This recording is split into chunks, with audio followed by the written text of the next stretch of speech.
pink be stink in it up on Wall Street today. Lyft shares plunge 34%. Uber's down 10% too. They're blaming drivers. We can't get drivers. Well, man, you fucking companies made a conscious decision 3 years ago to clip driver pay rates. The rate cards are garbage. They're barely minimum wage in most markets after you factor in expenses and depreciation. Shit, they're probably less than minimum wage in Guatemala if you're in a market where gas is $5 a gallon. These companies just don't get it, man. They can't attract drivers. The economy is I don't want to say it's solid because we got inflation everywhere, and I could see stagflation happening if it isn't already.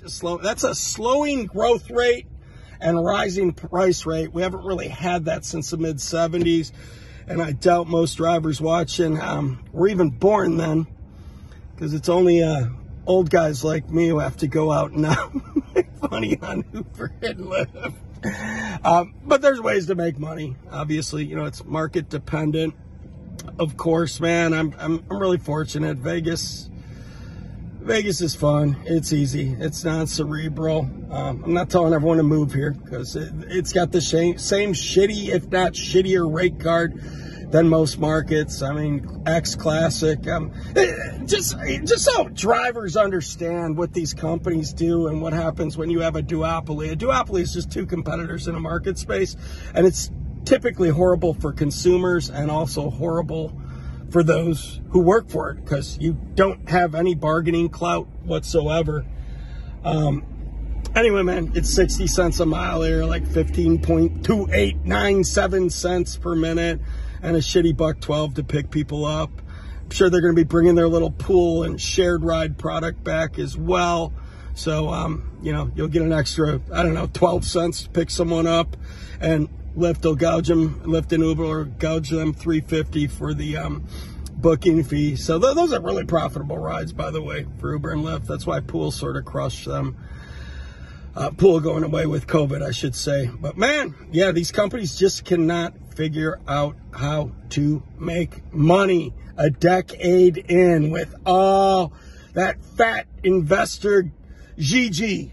They pumped in and threw out all these fucking investments, autonomous vehicles. Come on, man. What are you thinking, man? We ain't the Jetsons. People aren't prepared to get in a car with no one behind the wheel. It's scary as hell. Unless it's on a controlled track. I mean, this is a big wild card in Vegas. You know, you got Elon Musk's boring project going on right now underneath the strip, a 35-mile loop. So change is coming.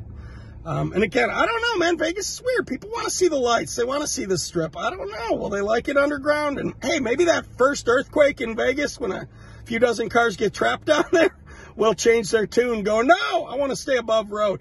Anyway, these companies suck. They cannot figure it out. And I don't see that changing.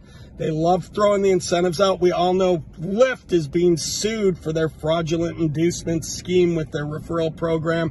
They simply do not pay out on it. Uber's been pulling the same shit too. I've signed up dozens of drivers throughout COVID, and they just don't pay. They find an excuse. Oh, that person signed up in 2014. Yeah, but they didn't do one fucking ride. They're a new driver. A new driver is someone who goes out and takes rides on the road.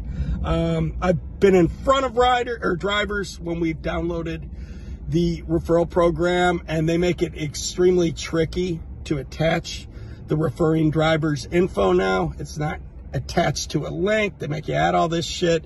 It's all gimmickry and bullshit. So Lyft can't even make money not paying out as promised on their referral program. So let's see what they do here. I just doubt we'll see a rate card change, but man, these companies got to figure it out. People can't make a living wage on the rides and have to chase the gimmickry. It just, you know, you're a hamster behind the wheel. And I just find it funny, man. They had all this money. And I mean, Uber's losing money too, but it's all in their investments. I mean, they're cash flow positive in their Eats business, at least. Again, I didn't dissect the articles, but good times, good times. Great time for a disruptor to come into the market. There is money in this space, but you just got to figure out the model. And there's no money just in carting people around in the most basic commodity there is of transportation.